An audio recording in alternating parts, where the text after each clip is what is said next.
Hi, I'm Jennifer Branch. It's a cold, rainy day in Georgia today, and I'm dreaming about beautiful flowers blooming in Maine last summer.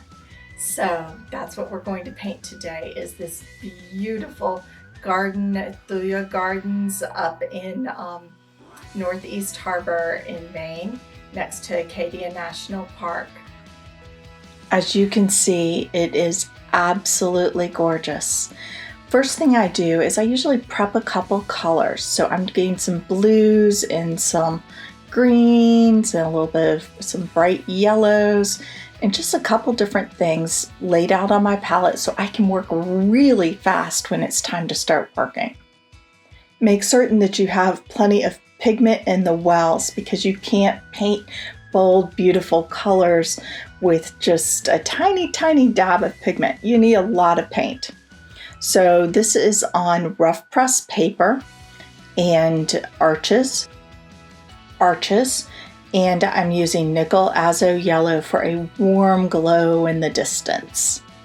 I'm using a 14 Isabey sable brush because I'm going to do lots of little hit and miss strokes. I want to go around some areas while I am planning on using white gouache for some of the flowers at the end. I want to go around some areas so I can have that transparent color. I've added azo yellow with a tiny dab of viridian, makes the bulk of the grass, and honestly most of the greens. I'm mixing some cobalt blue in for a nice soft muted blue. I want it pretty cool, and I want some texture and some interest in here. So this is definitely a warm surrounded by cool composition. And you need to pay attention to that. Is it warm surrounded by cool, cool surrounded by warm, whichever one, stick with it. And so I'm just scrabbling my brush around and really getting a lot of texture and interest, pulling out some areas, leaving out some areas of paint that I'm going to want some really bright flowers. I'm going in and doing some deep shadows here in cobalt blue. And it's really beautiful here how it just flows together with those colors. Some warmer shadows on this side. And I'm just letting my brush dance back and forth across the grass there. There's some warm edges and it's just gorgeous colors. So notice all these are greens and a little bit of the warm yellow in the distance. I have not gotten to the flowers yet. And the flowers are the frosting on the cake. I don't really get going on the flowers until I've painted most of a garden scene. They're not going to be much without a good structure supporting them, right? That's what all gardeners know, is the plants have to be healthy to have gorgeous flowers. And the same thing, you need the structure of the plants and everything around the flowers to be very sound, or you're not going to get those bright, vivid colors that you're wanting. So I'm getting some nice, strong darks back here. And it's a combination of cobalt blue, a little bit of cobalt violet, but I'm wearing a nice, cool, purpley blue, just a deep blue in the background. And don't forget about texture of all the different leaves. That's just fascinating to paint because every leaf looks a little bit different. The sheen on it's a little different. It's really fun, but it adds interest to the background here. Now the bottom part of this apple tree, it's just an ancient apple tree, really beautiful, is going to have just the highlight because it's backlit a little bit, slight backlighting. The shadows say that it's coming from the right, but it's slight backlighting there. So they really stand out against the background, but I don't want the background to be too dark. I want it to be this warm sunlit, you're going down this path and there's this beautiful finish to it. So I'm accomplishing that with a lot of texture, a couple strategically placed darks, but I don't want to do the whole thing dark or you're not going to get the walking into the beautiful sunlight effect. I need to have the edges of the apple tree very much sunlit. And now I'm going to start with the background. And I don't want anything to be too well defined at the edges of the painting. So I'm doing a wet wash on here. Everything is still wet. You know, it's dried a little during the painting process, but I haven't paused or put a fan on it or anything like that. It's just drying as it goes.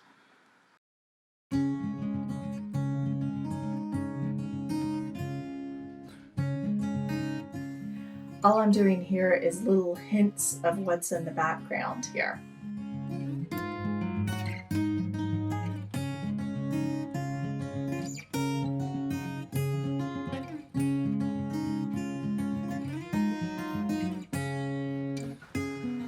So I want some of these bolder, darker colors right where they're going to be make the Joe Pye weed just glow in the light. So I've got some really bright pinks on that side, and that's going to look good.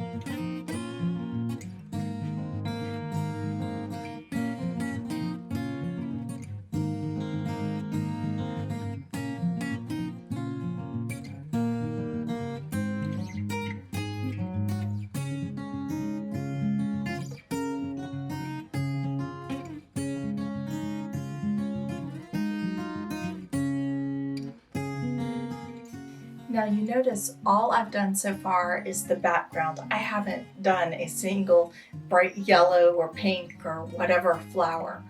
I'm going to add those in later. They're not going to look like anything unless they're integrated with the landscape around it. They're the frosting on the cake. I'm using some permanent alizarin crimson modified with a little bit of cobalt violet for the Joe Pye weed. I'm going to have some of my brightest, lightest, most intense flowers there on the right hand side because that's where the sunlight is really hitting it. And they're going to show up because of the dark colors. And notice that has dried just slightly in the past minute or two. This is still done all on one wash, and it's dried enough that the color changes. So remember, whenever you're painting in watercolor, the color that you put down is going to be half the color half as strong by the time it dries. So always do it darker and more intense and bolder than you think it needs.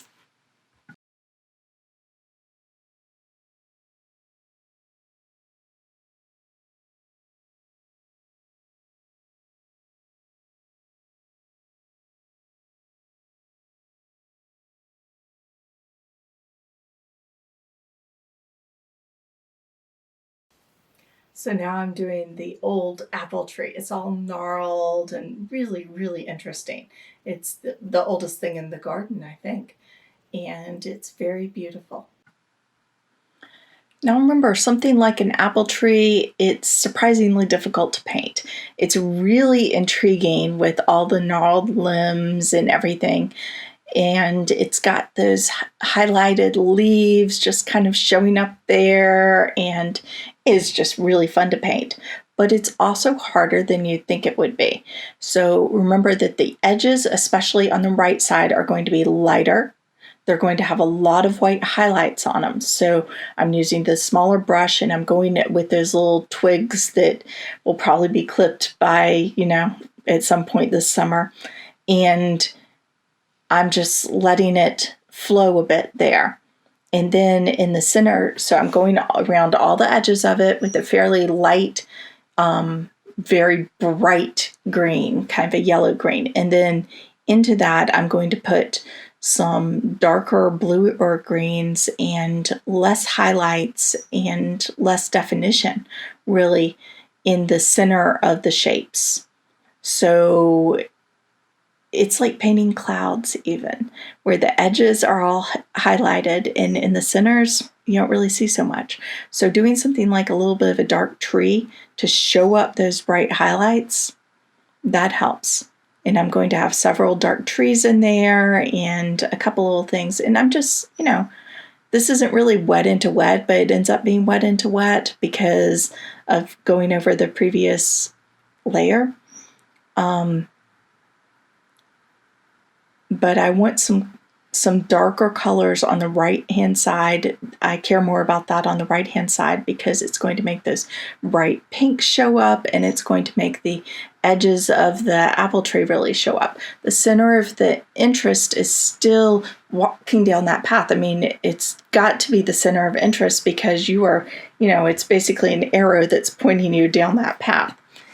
But my brightness of color and everything, I want those strong darks there. That's going to make those colors look a lot brighter.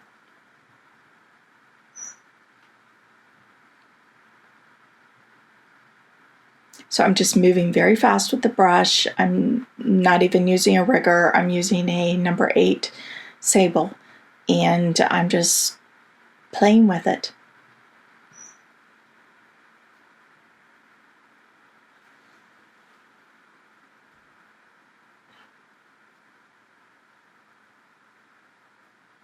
Okay, so while that's still extremely wet, I'm dropping in some azo yellow just for a couple of bright highlights. That way it doesn't seem like such a black lump. I mean, I want the darks, but it's a garden painting. A garden painting sparkles. It's integrated. It has the colors from one place all over the other place. It's not segmented.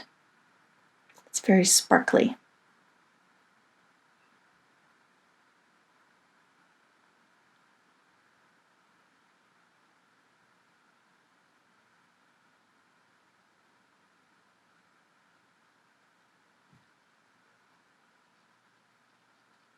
Speeding up a little bit, those nice cool darks with a little less highlights in there.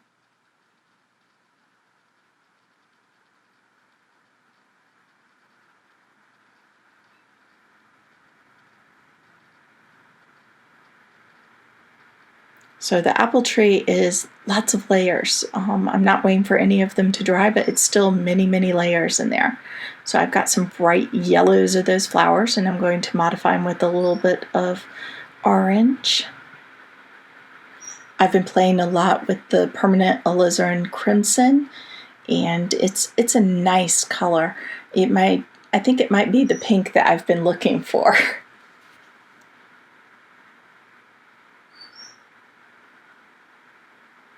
Some bolder darks back there. And in the shadows.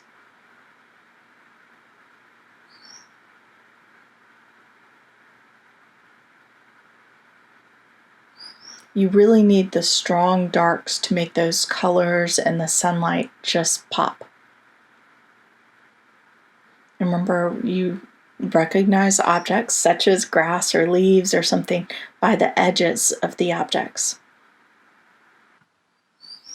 And now it's time for the apple tree trunk. I'm painting it pretty dark. It's going to have some highlights on it, which I'm going to pull out and gouache because the sun is really dappling it. So this is the trickiest part of the painting because the strokes have to be just right. They have to be kind of craggy and interesting, and it really shows up a lot against the background. That was the whole point of the background, right? So I'm being a little careful here, and then it gets a bit more interesting later on.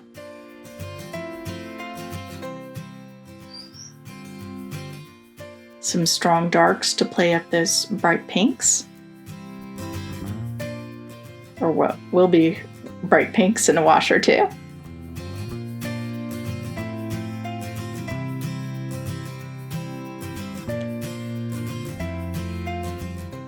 And I'm really liking the permanent alizarin crimson. I've been looking for that. I missed alizarin crimson, and I had tried several substitutes, and I didn't like them quite as much. It's a really good mixing color.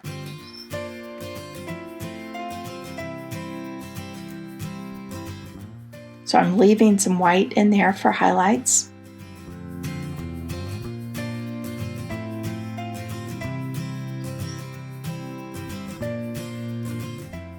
And then some more colors, and I'm letting some of the edges blur. I don't want to paint every tiny little detail here. This is a very loose painting of a garden. And it took me about an hour to paint, so that should help. There's obviously a lot cut out because YouTube, but it lets you know if you take an hour or 2 hours, something like that, then that's about the amount of time for a painting like this. I'm using some white gouache. I told you I would layer on, and I'm not going back over where I have the white, but I'm adding some bright colors there against the background and just some bright whites to make the apple tree sparkle and things like that. So just little touches, not everywhere, you're not painting a house, just little touches. And here's the finished painting. I hope you enjoyed this video, and I hope it inspires you to go paint a garden this spring. For more information, please visit my website, paintingwatercolor.com, and I hope you paint a garden this weekend. Happy painting!